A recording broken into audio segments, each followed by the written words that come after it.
Hey guys, welcome to the Field of 68 YouTube channel. If you like what you see here, hit that subscribe button and you'll get more college basketball content just like this.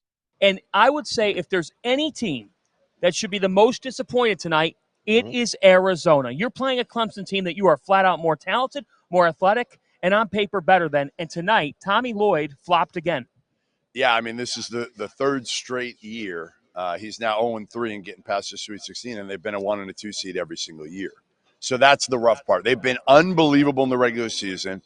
You know, when he took over, there were a lot of naysayers, even within the former Arizona player community, Gilbert Arenas, and that they weren't going to be athletic enough, which they were athletic enough this year. That wasn't the question. What happened They tonight? could score. They were fun. Again, Caleb Love was Carolina Caleb. I mean, he was like, I hate to say, and I'm not going to say I told you so because he's had a hell of a year. But I will say that you never knew what you were going to get with Caleb Love from night to night. And that was the problem. And then you had Caleb Love play the way he did, not making any shots, and Kai Boswell play the way that he did.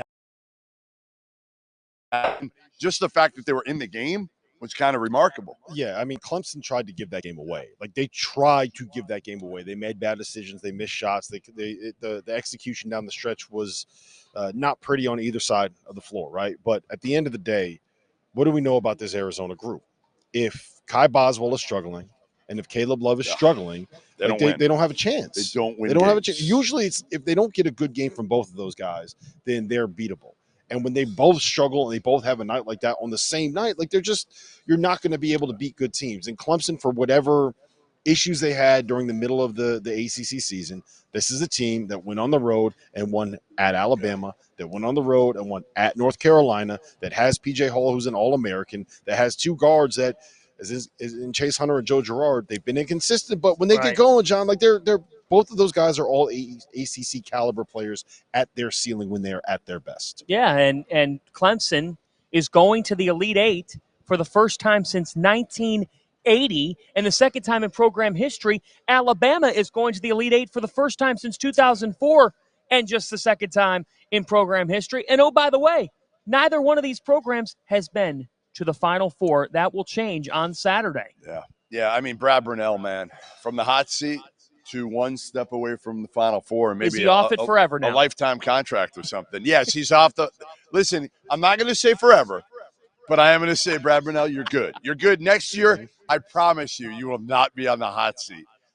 He's done a great job. Again, the transfer portal helped him with Joe Girard, certainly, but it was PJ Hall coming back. They got him enough NIL that he was able to come back. Ian Shiflin has been really good all year in terms of his toughness, his energy, rebounding. He made banked in a huge three tonight. And then, honestly, the difference maker over the last month, Chase Hunter.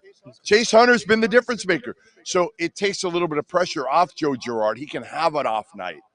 And to me, again, I just smile for – and, again, it's my alma mater who lost tonight. So, obviously, it hurts. But to me, I smile for Brad Brownell. You do? Yeah, hell yeah. I mean, that's an unbelievable story. Graham Neff, their AD, said to him before last season, he said, if you don't make the tournament, you're not going to be back. That's what he said. And then they didn't make the tournament, and they had a meeting, and Graham Neff, who's a young AD who took over for Dan Radakovich, looked at it objectively and said, you know what? We're still filling the seats here. Brad Brownell's a good guy. He's got everything coming back. I'm going to give him one more shot. Gave him that one shot, and it worked out. Yeah, it paid off. How's Terrence Oglesby doing? I would be shocked if T.O. was awake right now. Part of the reason why is because he's an old man. He likes to go to sleep early. The other part of it is he probably had 3 shots of tequila and passed out on his couch. So. He's sleeping upside down somewhere. He's celebrating, man. Look, I'm happy for him. I'm happy for the Clemson fans. I'm happy for Brad Brownell. I don't think Clemson played particularly well, especially in the second half. I think they got away with Arizona having one of those nights where Arizona was 5 for 28 from 3, and a lot of the threes that they missed were good looks. And a lot of those good looks were Caleb Love. And what you know about Caleb Love is if he starts getting in his head and he starts missing, he's capable of games like that. One thing I will say about Alabama is I don't know if they really have guys that are capable of having a 5 for 28 night. And if there's only one guy that's going to put up 28 shots. Well, if Arizona is capable of creating good looks against the Clemson defense, then I think that Alabama is going to be capable of creating a lot of good looks against the Clemson defense. And I just don't trust them. Like I think Alabama is going to put up 90 fairly easily because they do against just about anyone. I don't score that. I don't know if Clemson has that. No, in I don't them. think they can No, score 90. I don't know if they but have that in them. And I'm the not tempo. sure. Tempo's the key to the game. Yes. I just listen, man. I'll tell you what. Like Ian Shiflin against some of those dudes, it's going to be hard for them, right? I think it's PJ Hall is going to be the key because they don't really have anyone to match it with PJ Hall.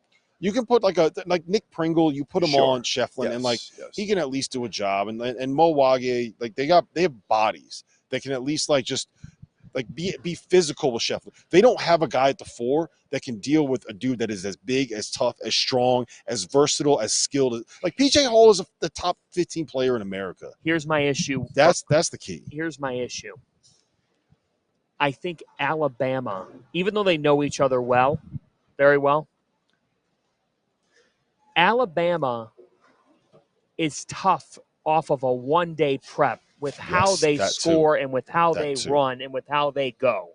Best month of the year is here, which is why you need to know that we are partnered with BetMGM. We'll be using BetMGM lines for making all of our picks and predictions, and we'll have special offers for the listeners and the viewers of the Field of 68. If you haven't signed up for BetMGM yet, you can use bonus code FIELD, and you will get up to a $1,500 first bet offer on your first wager with BetMGM. Here's the best part.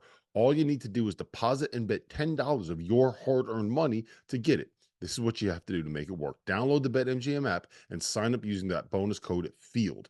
Deposit at least $10 and place your first wager on any game.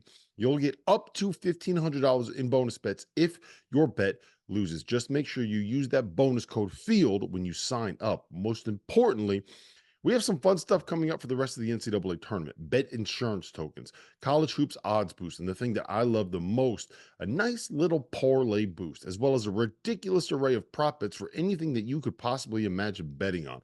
From odds on getting to the Final Four to national championship futures, I'm calling it right now. BetMGM is the king of the prop bet. So go download the BetMGM app. Use that code FIELD and sign up today. And while I've got you, a quick request. The best way to support the Field of 68 content you get for free is to engage with us. Rate and review the pod in any podcast app. Like and share the YouTube videos that you enjoy. Tell your friends about us. It all helps in a world where the algorithm is king.